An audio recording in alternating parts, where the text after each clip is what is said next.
kiss you when I'm gone. So I'm gonna love you. When you hear John Legend, what's the first thing that comes to mind? Is it the silky vocals that could make a stone cry? Emancipate yourself from mental slavery.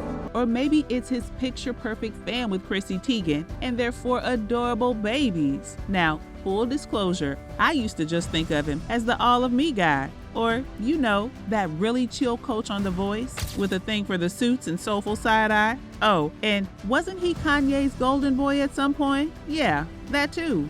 John Legend is a vibe, and his name isn't just for show. He wears it like a perfectly tailored suit, and you can see it the moment he touches that piano. It's like he's greeting an old friend. His fingers glide over the keys with that unmistakable familiarity, making magic. And his smile, don't even get me started. It's got that quiet confidence, the kind that says, yeah, I know I'm that guy. Then there's his laugh, deep and rich, spilling out like he's genuinely amused by even the smallest of things. Legend's whole existence is practically legendary. He was a piano prodigy at 3 years old. Yes, 3. They say a boy's first love is his mom, but for John, it was clearly those keys. In fact, since he was too short, no offense to all the short kings out there, his dad had to give him a little extra help by strapping some wooden blocks to the pedals so little John could reach them. Since they encouraged me from a very young age, I've never really experienced life without music. I've never experienced life. Born John Roger Stevens in Springfield, Ohio, this guy wasn't just a musical genius. He was also a spelling bee champ by age 10. Seriously, is there anything this guy couldn't do? I started writing music when I was probably 9 or 10, I think. I started writing songs, R&B songs, love songs, gospel songs. By the time he was in high school, he'd already skipped 2 grades and still managed to be the most popular kid on campus. Student body president? Check. Prom king? Check. He was the whole package before he even hit adulthood. At just 16, John packed up his life and left Ohio to study English at the University of Pennsylvania. And let me tell you, he could have gone anywhere. Georgetown, Morehouse, and Harvard were throwing scholarships at him, but John had his eyes set on Penn. There, he majored in African American literature, which totally makes sense when you hear the depth of his music.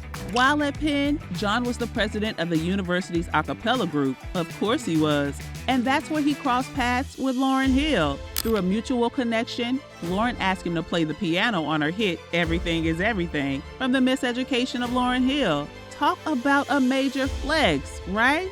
This was the moment he thought he was on the fast track to fame. Spoiler, he wasn't, at least not just yet.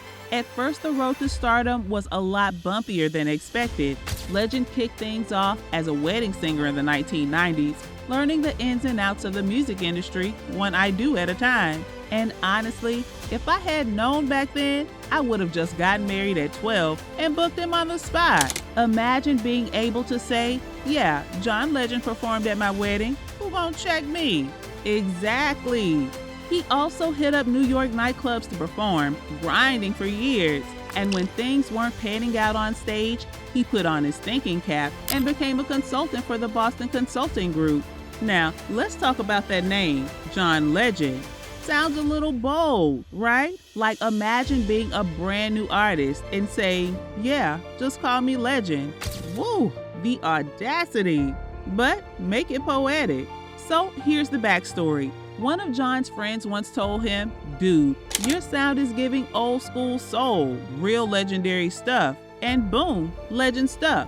Now John knew it was a name that came with pressure, but instead of running from it, he leaned right in. He basically said, cool, call me Legend. I'll live up to it. And honestly, he did. He so did. But let's rewind to the real turning point. One day in college, Legend's roommate was like, hey, my cousin from Chicago just moved here. He makes beats or whatever. And John's like, cool.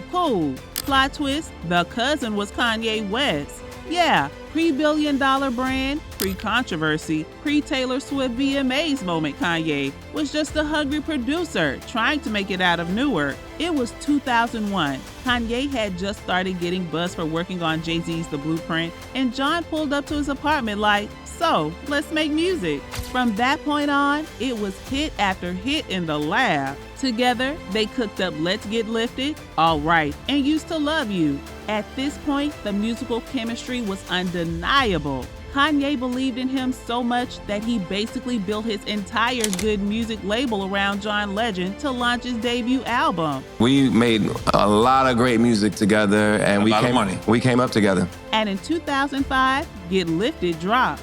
Woo! Soulful vocals, real instrumentation, heartfelt lyrics. The album slapped. Critics were obsessed, and fans even more so. Let's talk discography for a second, because this man has range. From the church-like sound of Ordinary People to the piano magic of Green Light, the Christmas masterpiece that is A Legendary Christmas, and the heartbreak anthem Save Room. John's catalog is mood after mood.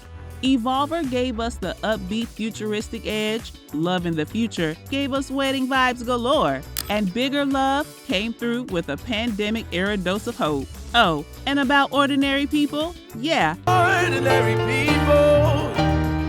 He didn't even plan to keep that one. He originally wrote it for the Black Eyed Peas. I know, but they passed on it. Bless their hearts. And John was like, bet, I'll just sing it myself. Good call, sir. Very good call. Now, despite his legendary vocals, charisma, and basically being the soundtrack of every wedding from 2005 onward, John Legend has never really been a chart topper. In fact, he's only ever had one song hit #1 on the Billboard Hot 100, All of Me, and only one album has reached as high as #3 on the Billboard 200, once again, which is wild when you think about how famous he is. But hey, not everything iconic needs a chart number to prove it. Okay, so chart, stats, whatever. When it comes to awards, this man doesn't play fair. John Legend said, y'all want trophies? Cool, I'll take all of them. And then he did. Legend is one of only 19 people, 19 y'all, to ever achieve the elusive, bougie, God-tier level of entertainment flexing known as the EGOT. That's Emmy, Grammy, goes to John Legend. Thank you.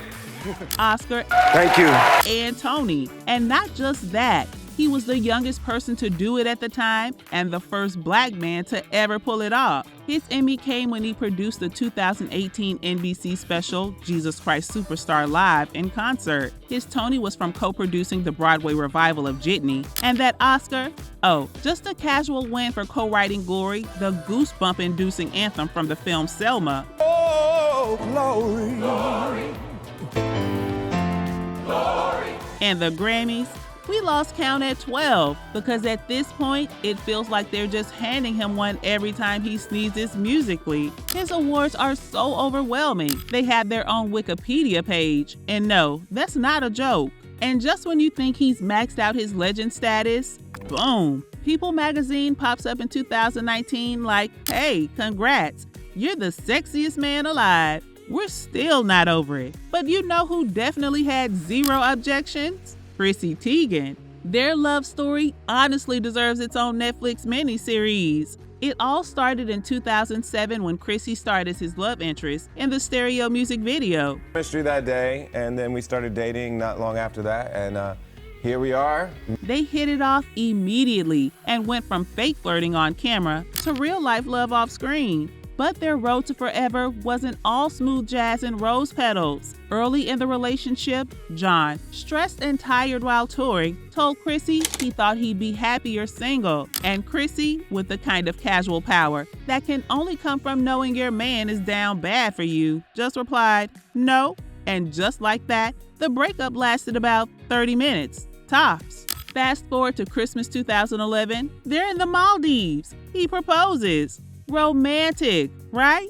Well, it almost went left when airport security tried to snatch the ring out of his carry-on. Luckily, the surprise survived TSA. They tied the knot in 2013 at the dreamy Lake Como in Italy. And that wedding? Yeah, it's in the All of Me music video. It was shot on Nabil's cell phone. by Nabil on his cell phone. And he shot the entire All of Me video. The song was literally written for Chrissy, and the video is so cute it could melt your entire phone screen. When he first played it for her, Sis was in tears, like actual tears, and years later, he still writes music that brings her to that same place. Now, before John became everybody's favorite husband material, let's just say the man had a little villain arc. Legend himself has openly admitted that in his early 20s, before Chrissy came into the picture, he was out here doing Grammy-worthy performances of I'm Not Ready to Settle Down. He confessed to being dishonest and selfish back then, even admitting that he let the fame go to his head and fumbled a few hearts along the way. But somewhere between studio sessions and tour buses, he realized that being loyal actually felt way better. The cheating stopped when things got serious with Chrissy, and he's been locked in ever since, emotionally, spiritually, romantically. We love to see it. But life always hasn't been fairy tale perfect. In 2020, the couple suffered a heartbreaking pregnancy loss, and instead of hiding that grief, John poured it into his music because that's what he does best. But if you strip away the glitz, the Grammys, the EGOT crown, and even the Steamy People's Sexiest Man Alive title, John Legend will tell you, first and foremost, he's just a dad, a very proud one at that. His greatest hits aren't on Spotify. They're named Luna, Miles, Esty, and Ren. Luna Simone, their first, made her grand entrance in 2016, followed by her little brother Miles Theodore in 2018. And after walking through heartbreak and healing, the couple welcomed Esty Maxine in early 2023 through IVF. And later that same year, Ren Alexander joined the party via a surrogate.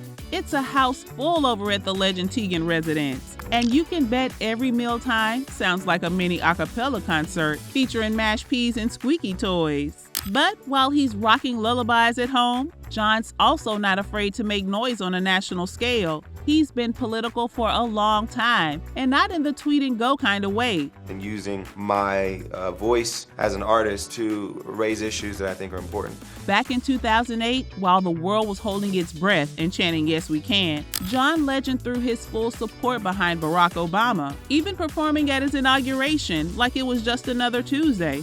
That campaign energy lit a fire in him, leading to his 2010 album Wake Up with the Roots, an entire body of work built around protest anthems, social consciousness, and making sure the people stayed woke before the internet watered that word down.